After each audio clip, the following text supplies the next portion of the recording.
to accounts classes. Today I will discuss with you points for preparing a trial balance and closing treatment of closing stock in trial balance. Let's start.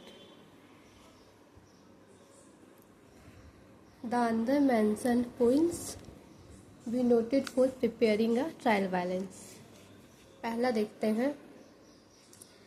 As all assets have debit balances, their balances should be shown on the debit side of the trial balance. Means सारा assets का जो balance होता है वो debit balance होता है. There balances should be show on the debit side of the trial balances. और इसके बैलेंस को जो है हम लोग ट्रायल बैलेंस के डेबिट साइड में शो करते हैं. Assets includes cash, bank balance, bill receivable और bill receivable, debtor, furniture, machinery, building, patents, goodwill.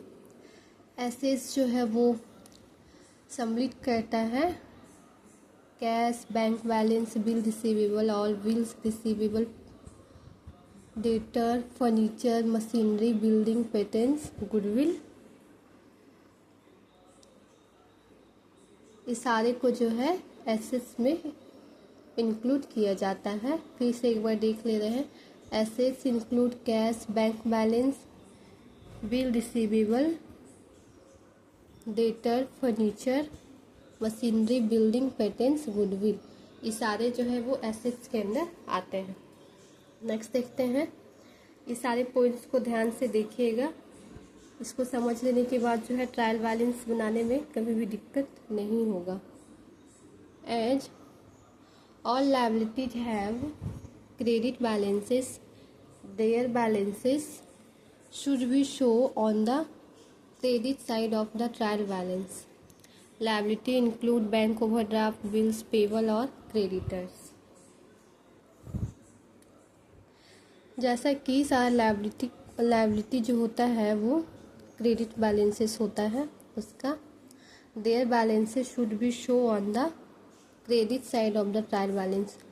और इसके बैलेंस को जो है ट्रायल बैलेंस के क्रेडिट साइड में हम लोग शो करते हैं. Liability include bank overdraft, bills payable और क्रेडिटर्स. लायबिलिटी जो है वो बिल्स पेबल, क्रेडिटर और बैंक ओवरड्राफ्ट को इंक्लूड करता है. नेक्स्ट देखते हैं. Capital account show a credit balance. As such it is written on the credit side of the trial balance. Capital जो है वो क्रेडिट बैलेंस शो करता है और इसी तरह it is return on the credit side of the trial balance. और इससे जो है हम लोग ट्रायल बैलेंस के क्रेडिट साइड में लिखा जाता है.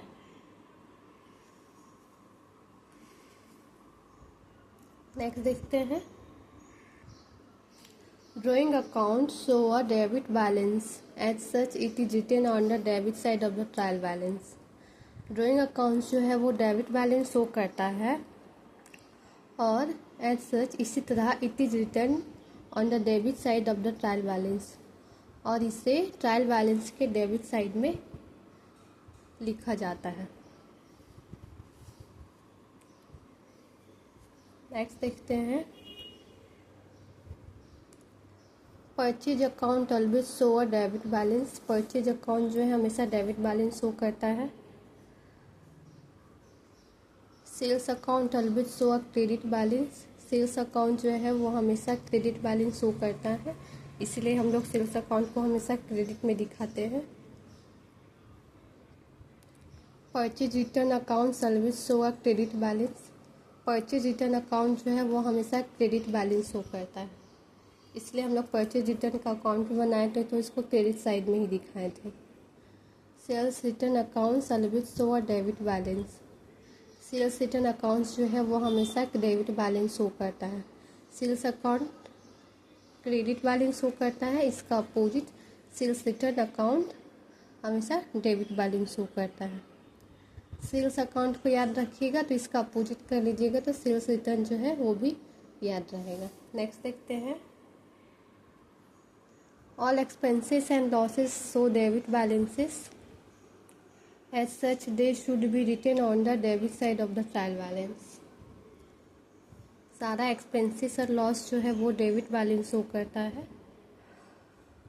एज सच इसी तरह they should be written on the debit side of the trial balance, और ये सब जो है ट्रायल बैलेंस के डेबिट साइड में लिखा जाता है। लास्ट है, all incomes and profits of credit balances. सारे इनकम्स और प्रॉफिट जो है वो क्रेडिट बैलेंस शो करते हैं। As such they should be written on the credit side of the trial balance, और इसी तरह इन्हें जो है ट्रायल बैलेंस के क्रेडिट साइड में लिखना चाहिए।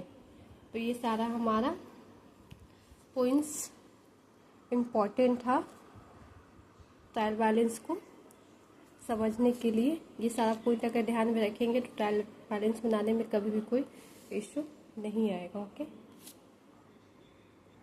अब नेक्स्ट देखते हैं, treatment of closing stock in trial balance. Generally closing stock does not appear in the trial balance. सामान्य तौर पे जो है क्लोजिंग स्टॉक को ट्रायल बैलेंस में नहीं दिखाया जाता है, क्योंकि in most cases it is brought into accounts at the time of preparing the trading account. In most cases में जो है ट्रायल बैलेंस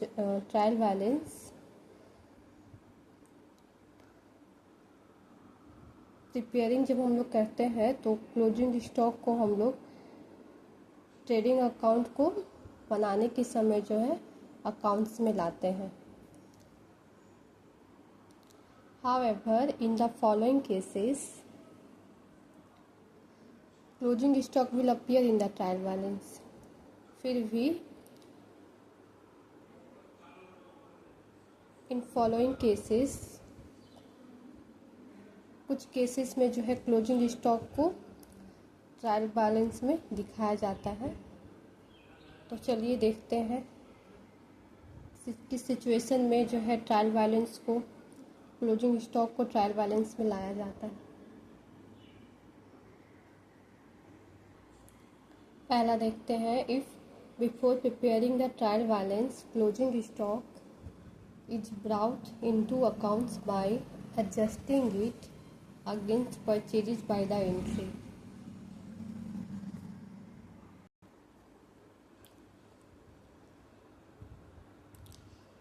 क्लोजिंग स्टॉक जो है, क्लोजिंग स्टॉक को बाय द एंट्री प्रविष्टियों द्वारा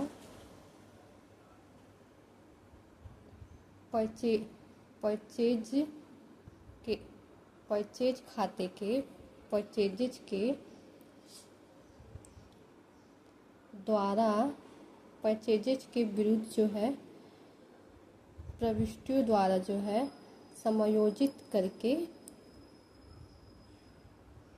अकाउंट्स में जो है क्लोजिंग स्टॉक को लाया जाता है।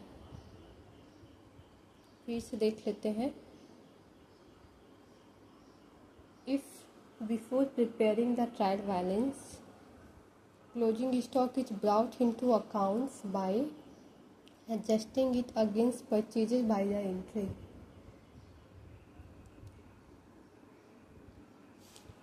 क्लोजिंग स्टॉक जो है, क्लोजिंग स्टॉक को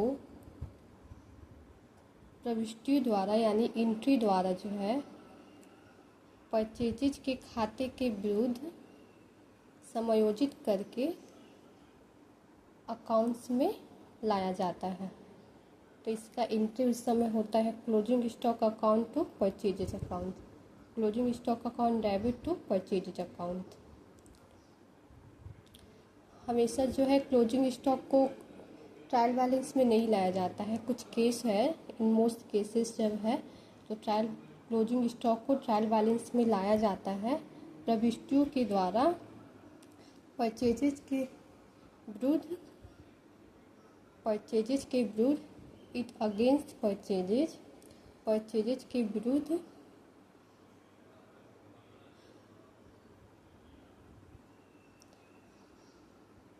brought into accounts bye adjusting मतलब समायोजित करके, इज ब्राउट इनटू अकाउंट्स में जो है लाया जाता है क्लोजिंग स्टॉक को। तो एंट्री इसका हो जाता है closing stock account debit to purchase account. Next देखते हैं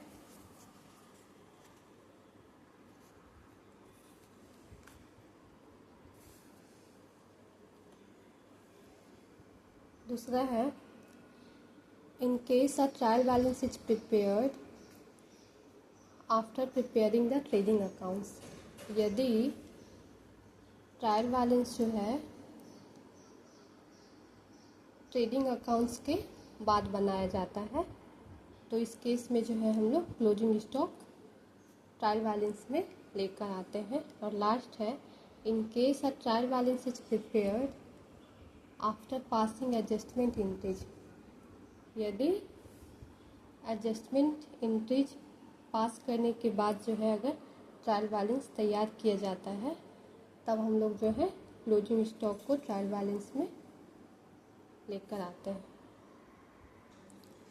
ये दोनों हम लोग देख लिए कि ट्रायल बैलेंस जो है ट्रेडिंग अकाउंट यदि पास करने के बाद ही जो है क्लोजिंग स्टॉक को लाया जाता है। और लास्ट वाला यदि एडजस्टमेंट एंट्री पास करने के बाद जो है अगर ट्रायल बैलेंस तैयार किया जाता है, तो हम लोग क्लोजिंग स्टॉक को ट्रायल बैलेंस में लाते हैं। ओके, आज के लिए इतना ही, मिलते हैं नेक्स्ट वीडियो में। और वीडियो अगर पसंद आए तो लाइक सब्सक्राइब जरूर कर लीजिएगा। Okay, bye.